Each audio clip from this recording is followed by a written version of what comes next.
The sounds and sights of campaigning were in the air today. I'm surprised Governor Reagan brought this up. There you go again. The eyes of the country tonight are on the hostages in Iran.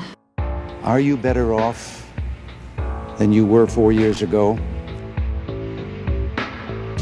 In election year 1980, the U.S. faced record-level inflation. When Mr. Carter became president, inflation was 4.8%. It is now running at 12.7%. High unemployment, still more layoffs, and 52 American hostages in Iran.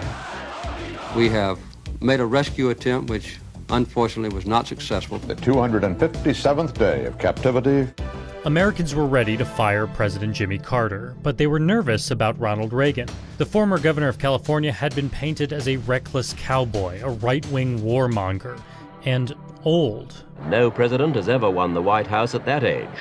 By August 1980, national polling showed Carter and Reagan in a dead heat. Reagan still needed to prove himself the acceptable alternative to an unpopular president. The time is now! But Carter refused to participate in the first debate because a third-party candidate was invited, Republican Congressman John B. Anderson, running as an independent.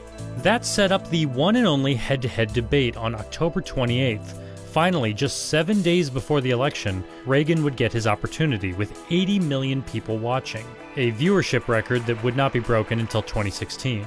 When Carter said Reagan would start a nuclear arms race against the Soviet Union, Extremely dangerous and belligerent in its tone. Governor Reagan? Reagan laughed it off. I know the president is supposed to be replying to me, but sometimes I have a hard time in connecting what he's saying with what I have said or what my positions are.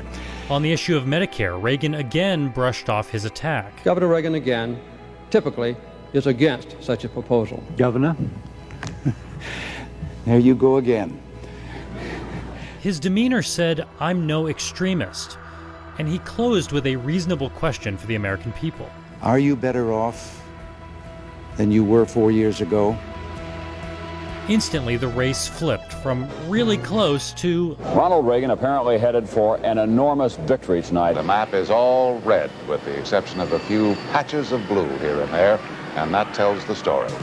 The parallel to 2020 is obvious. A president with underwater approval ratings, a challenger who once again would be the oldest sworn-in president, trying to reassure the American people. But 40 years later, even if Biden can prove himself the acceptable alternative, the US electorate is far too polarized to repeat such a lopsided electoral college victory.